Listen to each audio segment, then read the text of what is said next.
Luar biasa. Baru saja Presiden kita Prabowo Subianto telah kembali memberikan pidato yang sangat hebat di Universitas Al-Azhar Kairo, Mesir. Ada banyak poin penting yang disampaikan oleh Pak Prabowo dalam pidato terbarunya tersebut. Di antaranya, Indonesia akan menjadi ketua dari negara-negara Islam di dunia. Indonesia akan jadi negara terkaya di dunia, menjadi lumbung pangan dunia. Ekonomi Indonesia akan tumbuh pesat. Pak Prabowo telah berjanji akan menghilangkan kemiskinan dan kelaparan di Indonesia. Pak Prabowo akan mensikat habis para koruptor, dan Pak Prabowo telah memberikan ancaman mengerikan bagi para koruptor, bagi para aparat yang telah melawan, dan Pak Prabowo tidak takut apapun demi menegakkan keadilan dan demi membuat bangsa dan negara kita Indonesia menjadi maju. Iya, karena Pak Prabowo telah menyampaikan hanya akan setia kepada rakyat dan hanya akan takut pada Yang Maha Kuasa. Wah, luar biasa ya. Baik, mari kita saksikan sama-sama poin-poin penting, poin krusial, kesimpulan-kesimpulan yang telah disampaikan dalam pidato terbaru Pak Prabowo. Bismillahirrahmanirrahim. Assalamualaikum warahmatullahi wabarakatuh.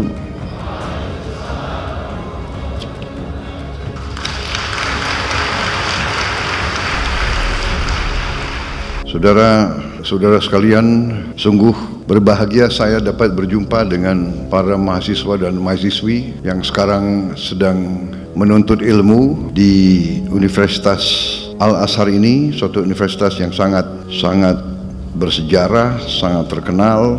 Saudara-saudara, sudah ribuan alumni Al-Azhar dari Indonesia, sudah banyak ulama dan pemimpin Islam di Indonesia pernah belajar di sini. Di antaranya yang paling terkenal Presiden Republik Indonesia yang keempat, Kiai Haji Abdurrahman Wahid, yang kita kenal sebagai Gus Dur. Menteri Agama Republik Indonesia pada Kabinet Pembangunan ke-7, Profesor Dr. Quraish Shihab. Tokoh besar Nahdlatul Ulama yang pernah juga menjadi Rois Am, Kiai Haji Ahmad Mustofa Bisri, Gusmus. Dan Menteri Luar Negeri Republik Indonesia pada tahun 1999 sampai 2001, Profesor Dr. Alwi Shihab. Dan saya kira masih banyak lagi tokoh-tokoh dan pemimpin-pemimpin kita, pemimpin Indonesia dari berbagai kalangan, dari berbagai organisasi yang adalah lulusan Al-Azhar.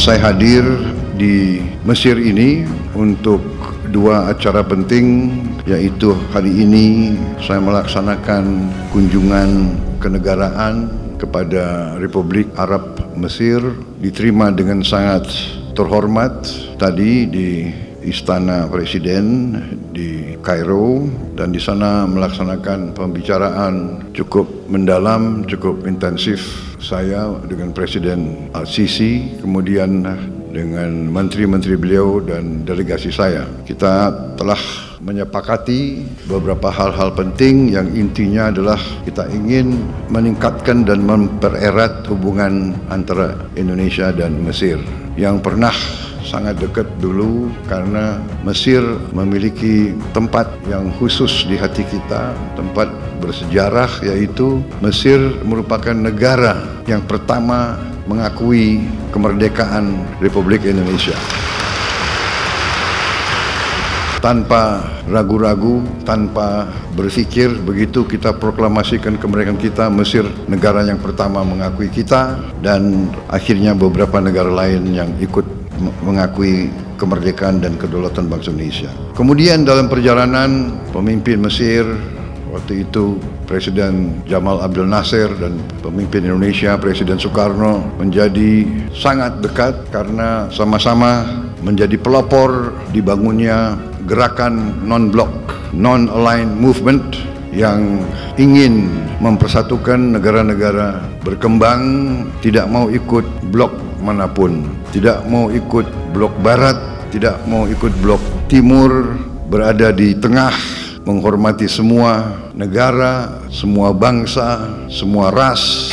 Itulah pendirian pemimpin-pemimpin kita waktu itu, dan itulah tradisi yang hendak kita teruskan, tradisi bangsa Indonesia. Dan itulah juga yang saya canangkan, bahwa saya akan meneruskan dan mempertahankan sikap ini, bahwa bangsa Indonesia adalah bangsa yang menghormati semua bangsa-bangsa di dunia, menghormati semua negara-negara, tidak mau terlibat dalam permusuhan dengan siapapun, tidak mau terlibat dalam fakta-fakta militer, selalu menganjurkan jalan damai, selalu menganjurkan musyawarah, selalu menganjurkan jalan tengah, selalu menganjurkan kolaborasi, kerjasama, bukan konflik. Itu sikap yang saya canangkan, dan itu yang saya jalankan, tidak hanya dalam politik luar negeri, tapi juga dalam politik dalam negeri yang saya jalankan. Selama ini saya menyampaikan bahwa di abad ke-21 ini dunia semakin kecil, teknologi semakin canggih. Teknologi sekarang begitu canggih, dapat memberi banyak kemudahan kepada manusia, tapi pada saat yang sama teknologi dapat juga dengan mudah menghancurkan manusia. Ini yang kita lihat sekarang. Saudara-saudara sekalian, para mahasiswa-mahasiswi, tentunya selalu saya menyampaikan hal ini karena saudara-saudara adalah bagian dari masa depan bangsa Indonesia. Kalian adalah anak-anak kita yang akan meneruskan perjalanan bangsa kita, bangsa Indonesia. Karena itu sangat penting saudara-saudara belajar dengan baik, belajar dengan tekun, belajar dengan benar.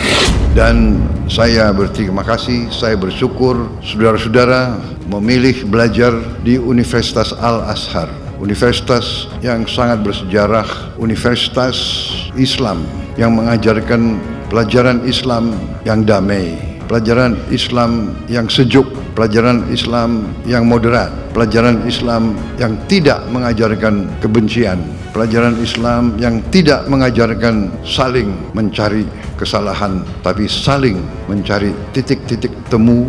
Marilah kita bekerja sama satu dengan lain, bekerja sama dengan semua bangsa, bekerja sama dengan semua agama lain, bekerja sama dengan semua suku, semua ras. Karena kita memiliki cita-cita dan kepentingan yang sama. Kita ingin mencari hidup yang baik di dunia ini.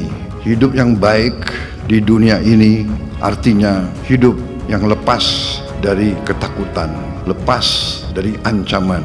Kita harus menjaga kondisi keadaan perdamaian, karena yang paling utama kita harus menjaga keamanan dan keselamatan seluruh umat, keselamatan kita sendiri, keselamatan keluarga kita, keselamatan masyarakat kita. Hanya dengan itu kita bisa meraih apa yang menjadi cita-cita setiap manusia, yaitu hidup dengan aman, hidup dengan baik, hidup menjalankan kebaikan menurut ajaran agama kita masing-masing.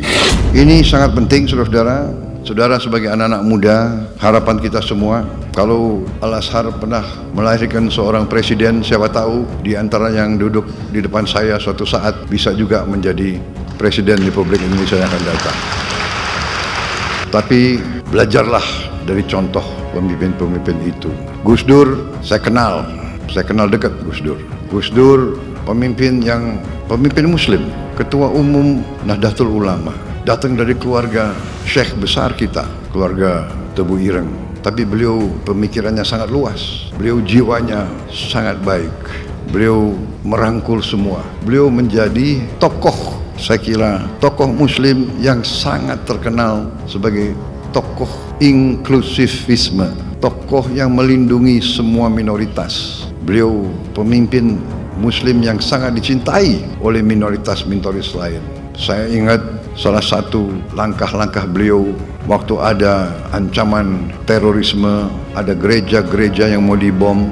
Beliau memerintahkan anak buah beliau dari Ansor, dari Banser untuk menjaga semua gereja, menjaga semua vihara, menjaga semua pura, menjaga semua kuil. Ini sesuatu yang membesarkan hati, ini yang membanggakan kita. Mungkin jarang di dunia ada pemuda-pemudi Muslim pada saat hari Natal, pada saat Tahun Baru, pada hari-hari besar minoritas, berdiri di depan tempat ibadahnya agama lain, menjaga supaya umat agama lain beribadah dengan tenang di tempatnya mereka Muslim-Muslim, pemuda Muslim yang menjaga di luar. Ini leadershipnya Gus Dur.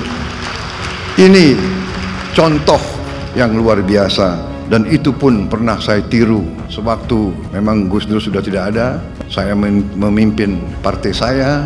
Waktu itu ada lagi ancaman-ancaman bom pada gereja. Saya juga perintahkan pemuda-pemuda pengikut saya di Partai Gerindra untuk menjaga di kota masing-masing semua tempat ibadah agama lain. Kita yang jaga, mereka yang beribadah. Ini contoh, dan itulah kenapa Gus Dur ini sangat dihormati. Walaupun beliau menjabatnya sebentar, tapi beliau masih sampai sekarang dihormati, dan beliau akhirnya sekarang diusulkan menjadi pahlawan nasional bangsa Indonesia.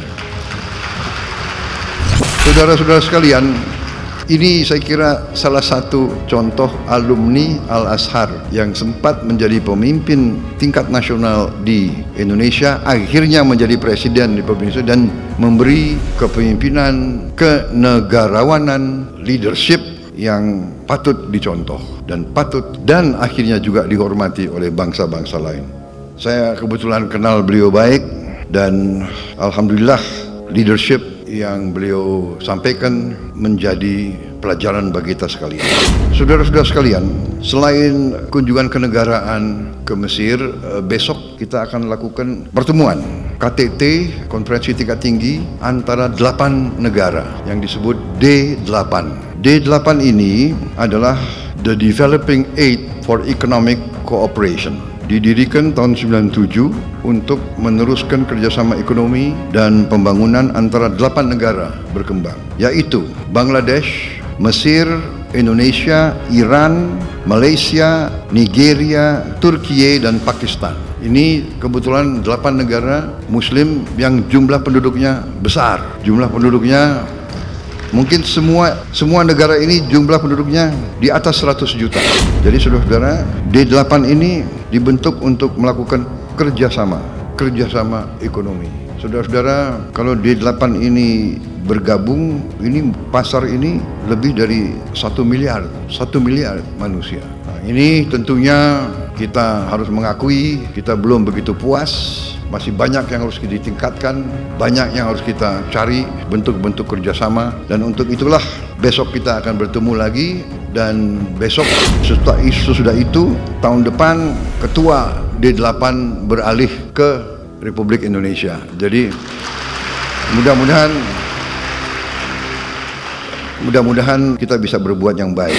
Saudara-saudara sekalian, kita lihat keadaan dunia, keadaan kawasan saat ini penuh dengan ketegangan, penuh dengan konflik, penuh dengan bisa kita katakan peperangan. Kita prihatin apa yang terjadi di kawasan ini terhadap saudara-saudara kita di Palestina, tapi tidak hanya di Palestina, di tepi barat Palestina ya, di Gaza, tepi barat Palestina, di Lebanon, sekarang di Suria, tapi juga di kawasan-kawasan lain, di Libya, di Sudan, di Yaman.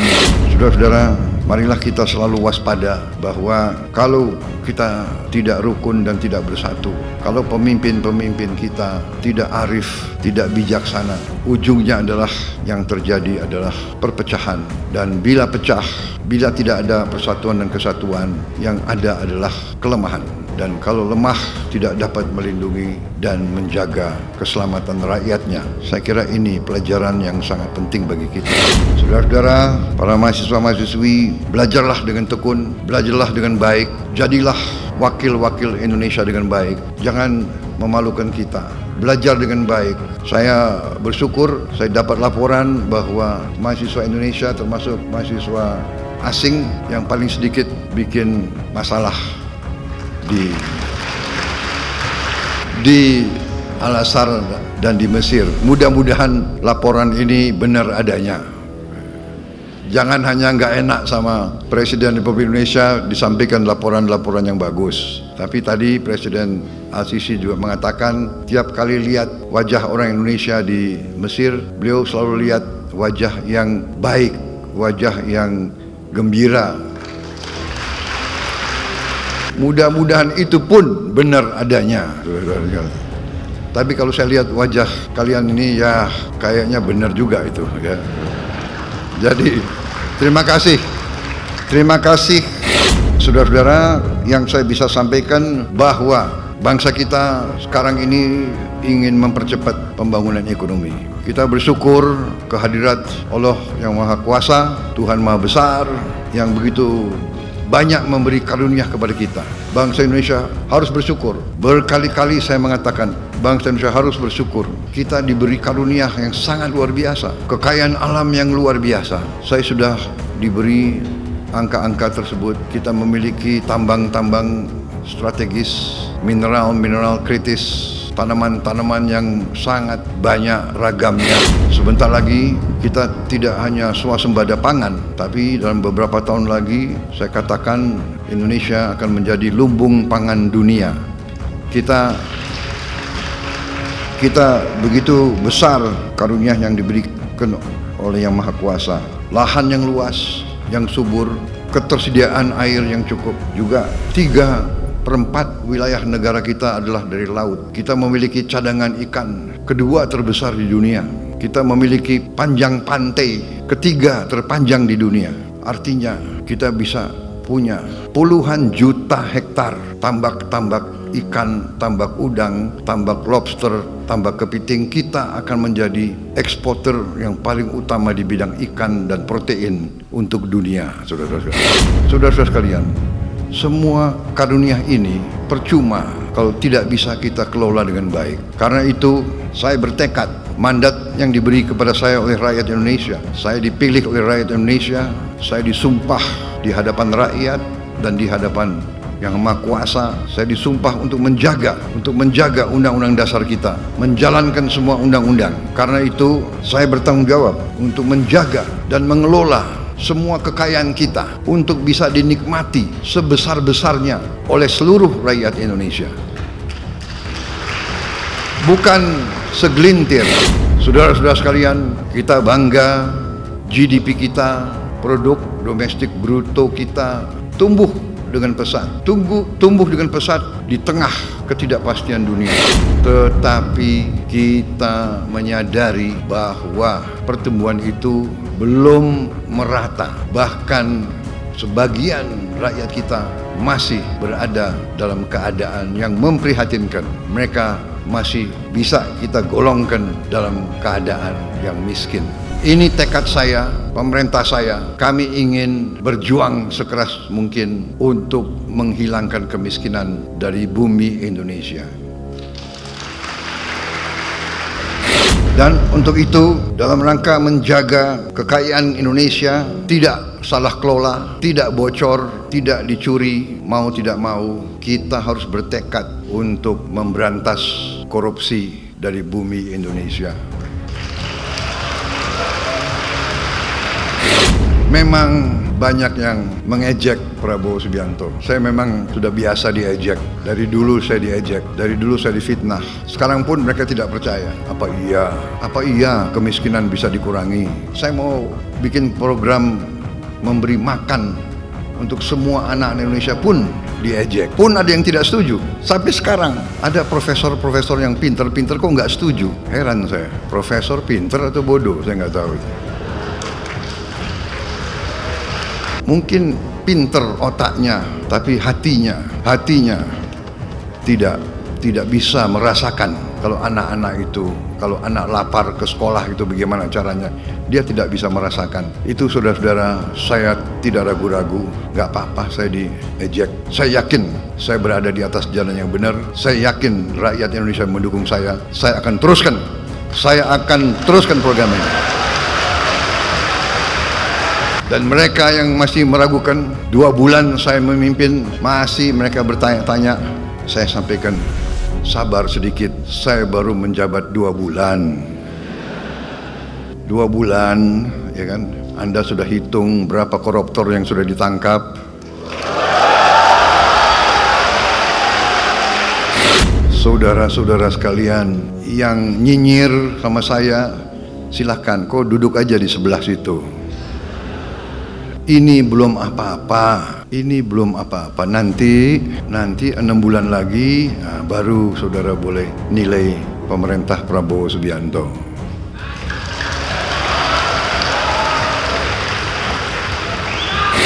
Saya merasa bahwa kalau sudah dipilih oleh rakyat, kalau sudah disumpah di hadapan Yang Maha Kuasa, tidak perlu ragu-ragu. Kita hanya setia kepada rakyat Indonesia dan kita hanya takut kepada Yang Maha Kuasa di atas itu.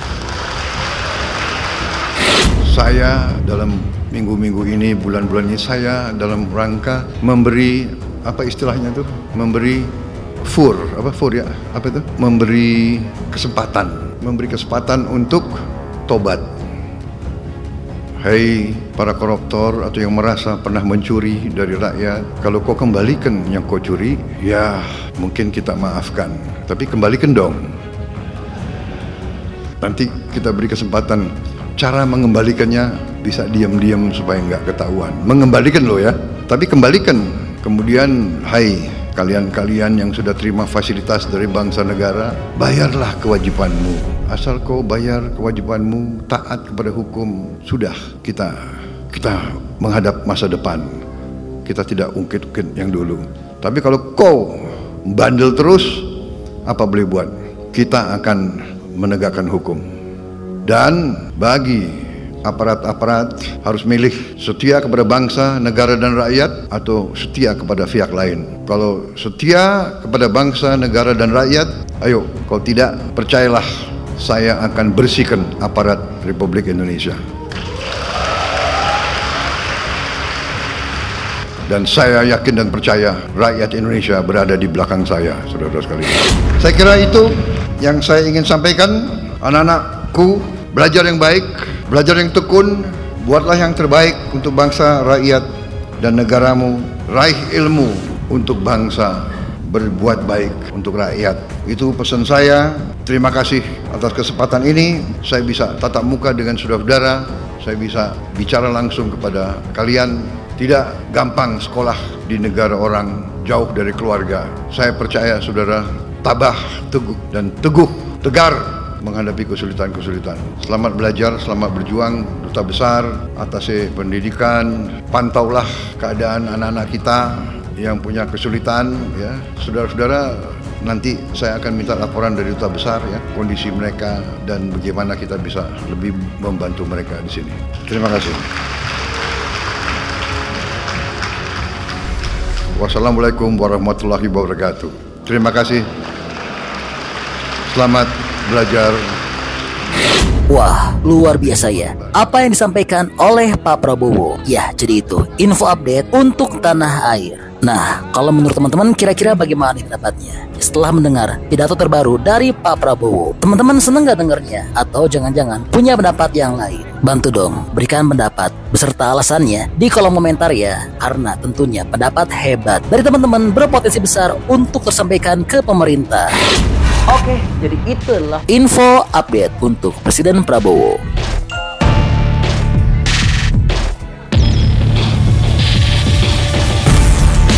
Oke, masih banyak nonton, jangan lupa untuk bantu di like dan di share video ini. Jangan lupa juga bantu untuk subscribe ya. Oke, stay tune at my channel. See you next video.